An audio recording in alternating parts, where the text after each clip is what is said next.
மீனராசி என்பவர்களுக்கு உண்டான 2024ஆம் வருடம் புத்தாண்டு பலனை பார்க்க போகிறோம். இந்த வருடத்தில் என்னென்ன விஷயங்கள் பாசிட்டிவாக நடக்க போகுது, என்னென்ன விஷயங்கள் நெகட்டிவாக நடக்க போகுது, இந்த வருடத்தில் நீங்கள் எதை செய்யணும் செய்யக்கூடாது என்ற முழு தகவலையும் இந்த வீடியோவில் உங்களுக்கு தரேன்.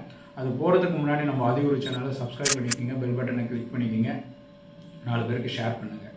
ஃபஸ்ட்டு விஷயம் பார்த்தீங்கன்னாக்கா, உங்கள் ராசிக்கு ராசிநாதன் எங்கே இருக்கிறாரு அப்படின்னாக்கா 2ஆம் இடத்துல குரு பகவான் அமர்ந்திருக்கிறாரு. மே மாதம் வரைக்கும் குடும்பஸ்தானத்தில் அமர்ந்து உங்கள் ராசிக்கு கிட்டத்தட்ட 6ஆம் இடத்தை பார்த்துட்டு இருக்காரு. வியாபாரம் சார்ந்த விஷயங்களில், தொழில் சார்ந்த விஷயங்களில் நீங்கள் வேலை செய்கிறீங்கன்னாக்கா கொஞ்சம் பாசிட்டிவான விஷயங்கள் மே மாதம் வரைக்கும் இருக்குது. அதுக்காவது வேலை கிடைக்கல அப்படின்னாக்கா இந்த காலகட்டத்தில் தேடுங்க, கட்டாயம் உங்களுக்கு அமைச்சு கொடுக்கும். உடலில் நோய்கள் இருந்தாலும் இப்போ போய் பார்த்து ஒரு நல்ல மருத்துவரை தேர்வு செஞ்சு நீங்கள் பாருங்கள், உங்களுக்கு நோய்க்கு ஒரு சொல்யூஷன் கிடைக்கிறதுக்கு உண்டான காலம். தேவையில்லாத கடன் வாங்காதீங்க, தேவையில்லாத பிரச்சனையை வச்சுக்காதீங்க, இதெல்லாம் இருங்க. முக்கியமான கடன் வாங்கணும்னு நினச்சிங்க, இல்லை வீடு வாங்குறதுக்கோ இல்லை படிப்புக்காகவோ லோன் எடுக்கணும்னாக்கா இந்த நேரத்தில் நீங்கள் முயற்சி செஞ்சீங்கன்னா கட்டாயம் குருவால் உங்களுக்கு சாதகத்தை ஏற்படுத்தி கொடுக்க முடியும். அடுத்தது உங்கள் ராசிக்கு அந்த குரு பகவான் 8ஆம் இடத்தையும் பார்வையிடுறாரு. இந்த 8ஆம் இடத்தை பார்வையிடுறதுனால என்ன மாதிரியான விஷயங்கள் நடக்கும் அப்படின்னாக்கா, ரொம்ப நாளாக இருக்கக்கூடிய பிரச்சனைக்கு சொல்யூஷன் தேடுங்க, கட்டாயம் கிடைக்கும். நாள்பட்ட நோய்களுக்கு சொல்யூஷன் தேடுங்க, கட்டாயம் கிடைக்கும். அடுத்தது பார்த்தீங்கன்னாக்கா, வம்பு வழக்கு பிரச்சனைகள், ஜாமீன் நிற்கிறது, இதெல்லாம் மே மாதம் வரைக்கும் ஓரளவுக்கு அட்ஜஸ்ட் பண்ணணும். அதுக்கப்புறம் கட்டாயம் யாருக்கும் நிற்கக்கூடாது.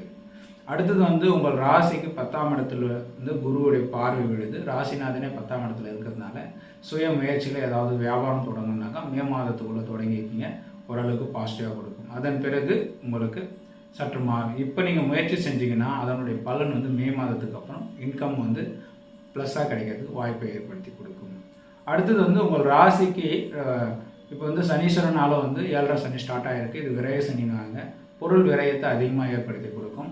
அதனால் தேவையில்லாத விரயத்தில் இன்வால்வ் ஆகாதீங்க. ஏதாவது வாங்குறது விற்கிறதா இருந்தாலும் செக் பண்ணிவிட்டு வாங்குங்க, தப்பு கிடையாது. இல்லாமல் யாரையும் நம்பி கொடுத்துட்டிங்கன்னா உங்களுக்கு லாஸ் உங்களுக்கு தான் ஏற்படும்.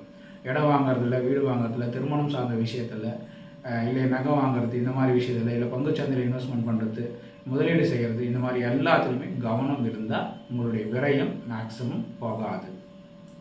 அடுத்தது சனீஸ்வர பகவான் உங்கள் ராசிக்கு 5ஆம் இடம், அதாவது உங்கள் ராசிக்கு கிட்டத்தட்ட 6ஆம் இடத்துல பார்வை 2.5 வருடம் விழப்போகுது. அதனால் நோய் சார்ந்த விஷயத்தில் குருவால் நன்மைகள் இருந்தாலும் சனியால் பாதிப்பு கொடுக்கும். அதனால் நோய் சார்ந்த விரயங்களும் இப்போ உங்களுக்கு போயிட்டே இருக்கும். அதனால் கொஞ்சம் கவனமாக இருந்துக்குங்க. சனியால் தான் உங்களுக்கு உடல் உபாதைகளோ நோய்களோ பிரச்சனைகளோ ஏற்படுது. அதற்கு சொல்யூஷன் பின்னாடி சொல்கிறேன், கேட்டு அதுக்கு பயன்பெறுங்க. அடுத்தது இதே சனீஸ்வர பகவான் உங்கள் ராசிக்கு 9ஆம் இடத்தை பார்க்குறாரு.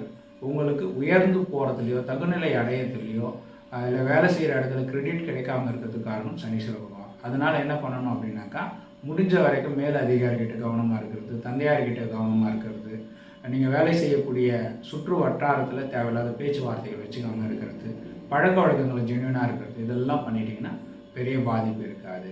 அதே போல் பார்த்தீங்கன்னாக்கா, தந்தையாருடைய கருத்து வேறுபாடு இல்லாமல் நீங்கள் பொறுமையாக அவர்கிட்ட ஆசீர்வாதம் வாங்கிட்டு போனீங்கன்னா உங்களுக்கு பாசிட்டிவான விஷயத்தை ஏற்படுத்தி கொடுக்கும். அரசியல் தலைவர்கள், அரசியல் அமைப்பில் இருக்கிறவங்க மீனராசியை பொறுத்தவரையிலும் கொஞ்சம் கவனமாக இருக்கணும். இன்வெஸ்ட்மெண்ட் போட்டு செலவு பண்ணுறதுலையோ பார்த்து செய்யுங்க. உங்களுக்கு தசாபுத்தி சப்போர்ட் பண்ணுச்சுனாக்கா தாராளமாக நீங்கள் நிற்கிறது தப்பு கிடையாது. இன்கேஸ் தசாபுத்தி சரியில்லை அப்படின்னாக்கா நீங்கள் தேவையில்லாத நஷ்டத்துக்கு போகிறதுக்கு ஆப்ஷன் ஏற்படுத்தும்.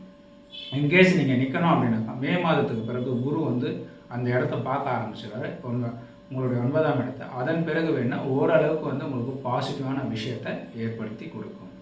அதுக்கப்புறம் பார்த்தீங்க அப்படின்னாக்கா, உங்களுக்கு சனீஸ்வர பகவானால் இது வரைக்கும் 7.5 சனியிலேருந்து விடுபடுறதுக்கும் என்னென்ன பரிகாரங்கள் செய்யணும் அப்படின்னாக்கா, வருடம் ஒரு முறை திருநள்ளாறு போயிட்டு வரதோ இல்லை குச்சனூர் போயிட்டு வரதோ கட்டாயப்படுத்திக்கிங்க. அதே போல் தொடர் விநாயகர் வழிபாடு இல்லை ஆஞ்சநேயர் வழிபாடு கட்டாயப்படுத்திக்கிங்க.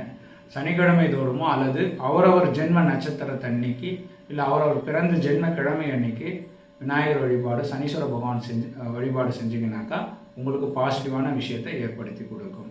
என்ன மாதிரியான தீபங்கள் ஏற்றலாம்னாக்கா, நல்லெண்ணெய் தீபம் ஏற்றுங்க, 2 தீபம் ஏற்றலாம் அல்லது 8 தீபம் ஏற்றுங்க, ஓரளவுக்கு பாசிட்டிவான விஷயம் இருக்கும். தீபம் எரியறது மேற்கு முகமாக இருக்கிற மாதிரி இருக்கணும். ஏற்றிய பிறகு நவகிரகத்தை வழிபாடு செஞ்சுட்டு அதுக்கப்புறம் அந்த கோவிலுடைய மூலவரை போய் தரிசிக்கணும். இன்கேஸ் கோவிலில் விநாயகரோ இல்லை ஆஞ்சநேயரோ இருந்தாருனாக்கா அவங்கள தரிசனம் செஞ்சுட்டு மூலவர்கிட்ட கடைசியாக போயிட்டு ஒரு அர்ச்சனை பண்ணிவிட்டு வாங்க. உங்களுக்கு 7.5 சனியினுடைய பெரிய பாதிப்பு இருக்காது. இந்த 7 சனியால் உங்களுக்கு வந்து கிட்டத்தட்ட வந்து ஜென்யூனாக இருந்துட்டிங்கனாக்கா எந்த விதமான நெகட்டிவான பலனும் ஏற்படாது. அதே போல் முடிஞ்ச வரைக்கும் வயதானவங்க, கஷ்டப்படுறவங்களுக்கு, இல்லாதப்பட்டவங்களுக்கு உதவி செய்யுங்க. உடல் ஊனமுற்றவங்களுக்கு உதவி செய்யுங்க. உங்களுக்கு கீழே வேலை செய்கிறவங்க, இப்போ நீங்கள் ஏதாவது ஹோட்டல் போகிறீங்க, சர்வெண்ட் வராங்கன்னா உங்களால் முடிஞ்ச டிப்ஸ் கொடுங்க. அதே போல் செக்யூரிட்டி இருப்பாங்க, அவங்களுக்கு உங்களால் முடிஞ்ச உதவி செய்யுங்க. அதே போல் ரோட்டில் க்ளீன் பண்ணுறவங்க இருப்பாங்க, அவங்களுக்கு வந்து உங்களால் முடிஞ்ச உதவி செய்யுங்க. இதெல்லாம் பண்ணிட்டு வந்தீங்கன்னா சனி உங்களை எந்த அளவுக்கும் பாதிப்பு கொடுக்க மாட்டார். ராகு கேதுகள் பொறுத்தவரைக்கும் உங்களுக்கு ராகு வந்து ராசியிலே அமர்ந்திருக்கிறதுனால அதிகமான ஆசையை தூண்டக்கூடிய கிரகம் ராகு. இதனால் வந்து தேவையில்லாத உணர்வுகளை வச்சுக்கக்கூடாது, தேவையில்லாத பழக்க வழக்கம் வச்சுக்கக்கூடாது, தேவையில்லாத விஷயத்துக்குள்ளே இன்வால்வ் ஆகக்கூடாது. பொதுவாக நம்ம இந்த நேரத்தில் ஜென்யூனாக இருந்துட்டு நல்லா போகிறோமா, டீசெண்டாக போய் டீசெண்டாக பார்த்துட்டிங்கன்னா உங்களுடைய பேரும் புகழும் நல்லா இருக்கும். இதை தவிர்த்து ஒரு நாள் தானே அப்படின்ற மாதிரி நீங்கள் இறங்கிட்டீங்கன்னாக்கா பிரச்சனைகளில் மாட்டிக்கிறதுக்கு சூழ்நிலை இருக்கும். 7ஆம் இடத்துக்கு கேது வந்து 7ஆம் இடத்துல இருந்தனால கணவன் மனைவியுடைய கருத்து வேறுபாடு இருக்கும். இதுலேயும் கொஞ்சம் கவனம் இருக்கணும். நண்பர்கள் வட்டாரத்தில் பழக்க வழக்கத்து ஜென்யூனாக இருந்துச்சுன்னா பிரச்சனை கிடையாது. இன்கேஸ் உங்களுக்கு மனைவியோ நண்பர்களோ இல்லை வியாபாரம் செய்கிறவங்களோ வெளிநபர்களால் சில பிரச்சனைகள் வருதுன்னா அந்த நேரத்தில் நீங்கள் பொறுமையாக இருந்துட்டு ஒதுங்கி போயிடுங்க. பின்னாடியே நம்ம பார்த்துக்கலாம். இந்த நேரத்தில் எதுவும் செய்யாதீங்க.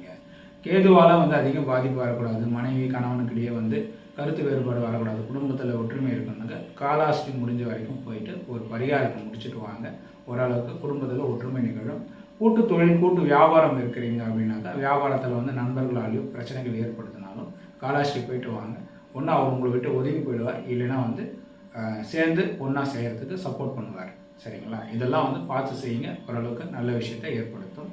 மே மாதத்துக்கு பிறகு வந்து குரு பகவான் உங்கள் ராசிக்கு 3ஆம் இடத்துல போய் அமர போகிறார். 3ஆம் இடம்ன்றது சுய முயற்சி ஸ்தானம். முயற்சிகளில் நிறைய தட்டுப்பாடு இருந்து பின்னாடி வெற்றியை கொடுக்கும். 7ஆம் இடத்துல பார்க்கறதுனால கணவன் மனைவிக்கு அதன் பிறகு சில ஒற்றுமைகளை ஏற்படுத்தும். அது வரைக்கும் கருத்து வேறுபாடு இருக்கும். அதே குரு பகவான் வந்து அங்கேருந்து உங்களுடைய ராசிக்கு 9ஆம் இடத்தை பார்க்கறதுனால சனியினுடைய தோஷங்கள் கொஞ்சம் கொஞ்சம் குறைய ஆரம்பிச்சிடும். பார்க்குறதெல்லாம் கொஞ்சம் நிவர்த்தியாக ஆரம்பிச்சிடும். ஆனால் இருந்தாலும் நீங்கள் ஜென்யூனாக இருக்கிறது உங்களுக்கு நன்மையை ஏற்படுத்தும். நன்றிங்க. மீண்டும் ஒரு வீடியோவில் பார்ப்போம். சிவாய நமः.